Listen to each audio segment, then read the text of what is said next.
Welcome to JKP classes. आज हम बात करेंगे ईपीएफओ के एग्ज़ाम डेट की। उसके नया पैटर्न क्या है, स्ट्रेटेजी क्या होनी चाहिए आपकी जो बचे हुए टाइम है, और टाइम टेबल क्या होना चाहिए एक जिससे आप अच्छा स्कोर कर सकें एग्ज़ाम में। सबसे पहले हम जानते हैं एग्ज़ाम डेट के बारे में, क्या एक्सपेक्टेड डेट है। तो मैं आपको बता दूं कि यूपीएससी के अलावा कोई ऐसा इंसान नहीं होगा जो एग्जैक्ट डेट बता दे कि यूपीएससी ईपीएफओ का एग्ज़ाम कब कराएगा। कई लोग अलग-अलग प्रेडिक्शन दे रहे हैं, कई कोचिंग क्लासेस, कई वीडियो में अलग-अलग प्रेडिक्शन दिया जा रहा है। कुछ भी प्रेडिक्शन सही नहीं हो सकता है, कोई भी प्रेडिक्शन ऐसे नहीं हो सकता है कि हाँ, रफली आप उठा दिए। और यूपीएससी चूँकि एक बहुत बड़ी संस्था है इंडिया की, तो ये कोई भी एग्ज़ाम ऐसे नहीं करा सकती है। जब तक कि पूरे इंडिया में कोविड के केसेज़ नॉर्मल नहीं होते हैं, जब तक कि पूरी तरह से इंडिया तैयार नहीं होता इस एग्ज़ाम के लिए, तब तक वो इस एग्ज़ाम को कंडक्ट नहीं करा सकते हैं, क्योंकि ये ऑल ओवर इंडिया लेवल का एग्ज़ाम है। चूँकि एग्ज़ाम पोस्टपोन होते ही सीएससी के लिए यूपीएससी ने डेट दे दिया अक्टूबर में, लेकिन इसने ईपीएफओ के लिए काम नहीं किया। उसकी जो कुछ वजह हो सकते हैं, उसमें सबसे पहला वजह ये था कि इसने ईपीएफओ के लिए एडमिट कार्ड इश्यू कर दिया था। एडमिट कार्ड इश्यू कर दिया था मतलब कि पेपर इसके बन चुके थे। और जिस तरह से मान के चलते हैं हम, ये हमको पता ही है कि लगभग 10 लाख बच्चे इसको अटेंड कर रहे हैं, इस एग्ज़ाम के लिए फॉर्म भरे हुए हैं। यानी कि 10 लाख पेपर छप चुका है। अब वो पेपर या तो अगर अक्टूबर के पहले होगा तो शायद उसी पेपर के साथ कराएं, और अक्टूबर के बाद होता है तो उनको पेपर फिर चेंज करना पड़ेगा। और अक्टूबर के बाद अगर एग्ज़ाम कराते हैं तो एग्ज़ाम और भी डिले हो सकता है। जब तक उन्हें एक पर्टिकुलर स्लॉट नहीं मिलता इस एग्ज़ाम को कंडक्ट कराने के लिए, तब तक इस एग्ज़ाम को कंडक्ट नहीं कराएंगे। क्योंकि अभी 2020 के इंटरव्यू चल रहे हैं, पीएससी के स्टार्ट होने वाले हैं। बैंक के सारे एग्ज़ाम स्टार्ट होने वाले हैं। ऐसे बहुत सारे बच्चे हैं जो बैंक का एग्ज़ाम, बैंक के लिए फॉर्म भर रहे हैं, और वो ईपीएफओ की भी प्रिपरेशन कर रहे हैं। सीजीएल के फॉर्म भरे हुए हैं, ईपीएफओ की प्रिपरेशन कर रहे हैं। तो कभी ऐसे एक दिन पे 2 एग्ज़ाम यूपीएससी नहीं कराएगा, क्योंकि ये प्रॉब्लम हो जाएगी जब तक ये पर्टिकुलर स्लॉट नहीं मिल रहा है, जो कि मे बी अगर देखा जाए तो जुलाई तक तो अभी कोई उम्मीद नहीं है। जिस तरह से यूपीएससी ने कहा था कि एटलीस्ट 15 से 20 दिन पहले आपको इन्फॉर्म कर दिया जाएगा, तो 15 से 20 दिन पहले तो एडमिट कार्ड ही इशू होता है। तो मान के चलिए कम से कम 1 महीने पहले यूपीएससी आपको इन्फॉर्म करेगा ही करेगा एग्ज़ाम के लिए। अगर ये एग्ज़ाम अगस्त लास्ट या सितंबर फर्स्ट वीक में नहीं होता है, तो इस एग्ज़ाम को मान के चलिए कि अक्टूबर बाद जाएगा ही जाएगा। अब बात करते हैं कि क्या ज़रूरत है हमें एक्सपेक्टेड डेट की। तो ऐसे बहुत से बच्चे होते हैं जो जब तक डेट ना आए तब तक पढ़ाई नहीं करते हैं। अगर ऐसे बच्चे हैं तो उन्हें ये भी समझना चाहिए कि 2 बार ईपीएफओ का डेट आ चुका है। इसका मतलब ये हुआ आपकी पढ़ाई कंप्लीट हो चुकी होगी अब तक। अगर आपको डेट चाहिए तो डेट तो 2-2 बार आ चुका है। 2 बार आने से आपकी पढ़ाई तो हो जानी चाहिए अब तक। उसके बाद भी आपकी पढ़ाई, अभी आप डेट के लिए पीछे ही भाग रहे हो। आप अपनी प्रिपरेशन इस लेवल का करो कि एग्ज़ाम का डेट जब भी हो 15-20 दिन पहले बताया जाएगा, रिवीजन लो और एग्ज़ाम में बैठ जाओ। तो आप डेट के पीछे ना भाग के अपनी प्रिपरेशन के पीछे ध्यान दें। हम देख लेते हैं नया पैटर्न क्या है यूपीएससी का, उस पे बात कर लेते हैं। पैटर्न चेंज किया गया है। शुरू से ही कहा जा रहा था कि जो आपका रिटन टेस्ट होगा, पेपर 1 जो होगा आपका, वो और जो इंटरव्यू होगा पेपर 2, दोनों का रेशियो जो होगा 75 और 25% का होगा।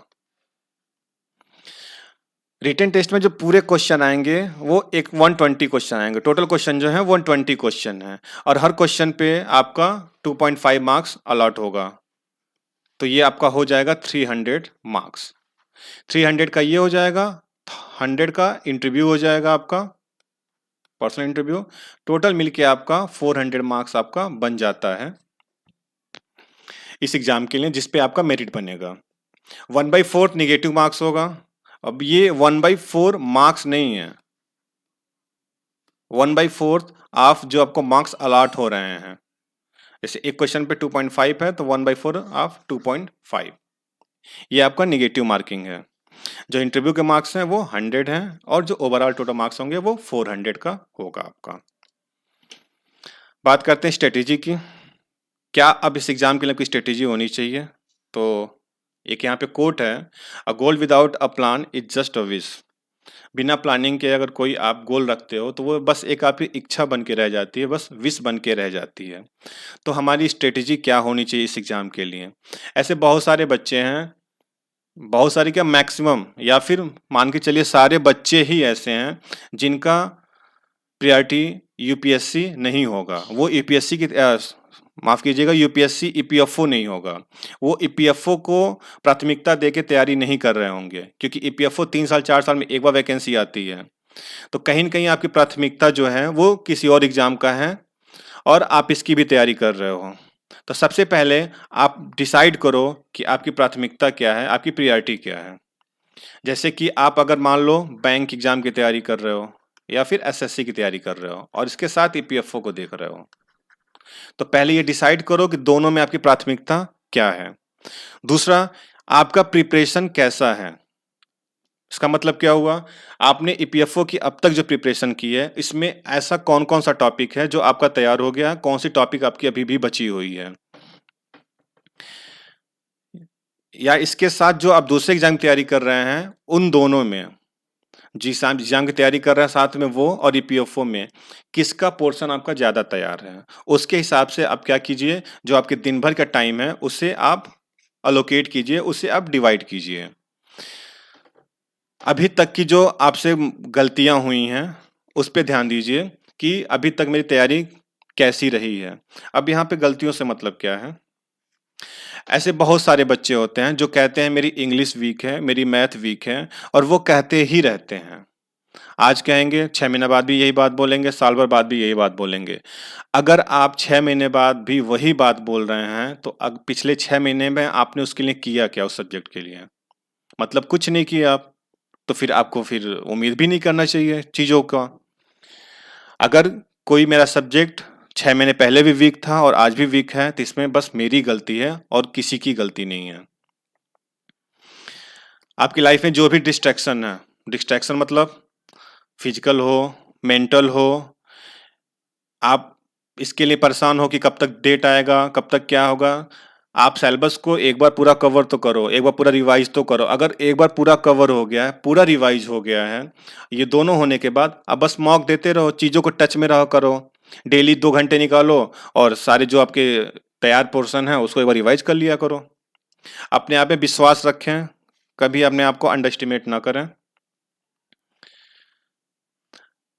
टाइम एलोकेट करें, जो आपका टॉपिक तैयार हो गया है उसके लिए और जो अभी नहीं तैयार है उसके लिए। जो तैयार है उसको बस रिवाइज़ कीजिए, एटलीस्ट दिन में या 2 दिन में 1 बार तो रिवाइज़ करिए ही करिए टॉपिक को जो आपका तैयार है, और जो नहीं तैयार टॉपिक है उसको अब लग जाइए, क्योंकि एग्ज़ाम अभी आपका मान के चलिए करीब 1 से डेढ़ महीना तो रखा ही है आपके पास। तो उतने टाइम में जो अभी भी आपका अनप्रिपेयर्ड टॉपिक रह गया, उस पे दीजिए। इस समय लगभग सब लोग ईपीएफ की तरफ से दिमाग हटा चुके हैं। सब लोग अब नए-नए चीज़ों पे पढ़ना शुरू कर दिए हैं। जो अदर अदर एग्ज़ाम आ गया इस समय, उस पे वो पढ़ना शुरू कर दिए हैं। या फिर बार-बार एग्ज़ाम टलने से लोग ईपीएफ से इंटरेस्ट कम होते जा रहा है एग्ज़ाम से। इस टाइम पे जो आपकी प्रिपरेशन होगी, वही आपको जिताएगी इस रेस में। क्योंकि जो 6 महीने पहले पढ़ा हो सकता है दिमाग से उतर गया हो। धुंधला-सा याद हो, आप तुरंत याद कर रहे हो, तो आप लगातार रिवाइज़ कर रहे हो, आपका कंटेंट अच्छा होता जाएगा। तो इन स्ट्रैटेजी को आप फॉलो कीजिए अपनी प्रिपरेशन के लिए। मॉक देते हुए जो क्वेश्चन आपको लगता है जिसका आंसर आपको नहीं आ रहा है, उस क्वेश्चन को आप एक कॉपी पे लिखते जाइए। बस ऐसे छोड़ते ना जाइए, उसको नोट करते जाइए। लास्ट टाइम में उसको रिवाइज़ कर लीजिएगा।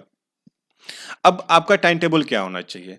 सबसे पहली चीज़, अपना कंफर्टेबल स्लॉट देखिए कि किस टाइम पे आप आपकी प्रोडक्टिविटी सबसे ज़्यादा होती है। सबसे ज़्यादा आप किस टाइम पे आपकी प्रिपरेशन अच्छी होती है। कभी अपराध बोध में ना रहें, गिल्ट में ना रहें। किस चीज़ का गिल्ट? बचपन से सिखाया गया है कि जो सुबह जग जाते हैं उनकी पढ़ाई अच्छी होती है, जो रात को लेट से जगते हैं, रात में लेट तक जगे रहते हैं, उनकी पढ़ाई अच्छी नहीं होती है। सुबह माइंड बहुत खुला होता है, रात में माइंड नहीं खुला होता है। इस तरह के जो बनाए गए हैं बचपन से चीज़ें हमारे दिमाग में, इस चीज़ को लेकर कभी गिल्ट ना रहा कीजिए कि मैं सुबह नहीं जग पाता हूँ, मेरी पढ़ाई नहीं हो पाती होगी। ऐसा कुछ नहीं है। आपके लिए जो टाइम सूटेबल हो, रात का 2 बजे, 2:30 बजे, 3 बजे सूटेबल आपके लिए हैं, आप उस समय पढ़िए। सुबह आप लेट से उठते हो, आप एक एग्जाम्पल ले लीजिए। आप मान लीजिए सुबह उठते हैं डेली 7 से 8 बजे, 7 बजे या 8 बजे, और एक दिन प्रेशर में आके आप कह रहे हो नहीं है मुझे अब जल्दी उठना है, और आप 5 बजे उठ गए। अब हुआ क्या? आप 5 बजे उठ गए, या तो आपको नींद आएगी या तो आपका सर दर्द करेगा। अब इस 2 घंटे को पाने के लिए दिन के अगर आप 6-7 घंटे नुकसान कर दे रहे हो, तो कोई मतलब नहीं है आपको सुबह जगने का। आपकी प्रोडक्टिविटी जब ज़्यादा हो, जब अच्छी हो, उस टाइम पे जगिए। कोई ज़रूरत नहीं है दूसरे के हिसाब से चलने के लिए। आप आधे घंटे की पढ़ाई करके ऊब जाते हो, थक जाते हो, कोई बात नहीं, आधे घंटे पढ़ाई करके उठ जाओ, दोबारा बैठो फिर पढ़ जाओ। किसी को दिखाने के लिए नहीं, खुद के लिए पढ़ो, खुद को दिखाने के लिए पढ़ो, किसी को मत दिखाओ।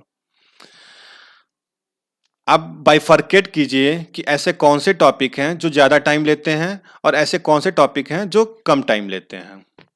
जो कम टाइम लेता है टॉपिक ऐसा है, ठीक है, उसको आप कम टाइम में अलॉट कीजिए, और जो आपको ज़्यादा टाइम लगता है, जैसे आप अगर मैथ आपका वीक है, मैथ में आपको ज़्यादा टाइम चाहिए होगा, तो मैथ के लिए आप जब अलॉट करते हैं टाइम, तो उसको ज़्यादा टाइम दीजिए बाकी सब्जेक्ट के कंपैरिजन में। जिस 2 एग्ज़ाम की या 3 एग्ज़ाम का प्रिपरेशन कर रहे हो, उसमें आप एक कॉमन सिलेबस देखो। जैसे आप एसएससी की तैयारी कर रहे हो और एसएससी के साथ ईपीएफओ की तैयारी कर रहे हो, तो देखोगे आप यहाँ पे जीएस का पार्ट, जीएस में भी स्पेसिफिक हिस्ट्री और पॉलिटी, ये दोनों ऐसे टॉपिक हैं जो दोनों में आता है। अगर आप इन दोनों पे एक साथ काम करोगे तो आपका टाइम जो है वो बच जाएगा।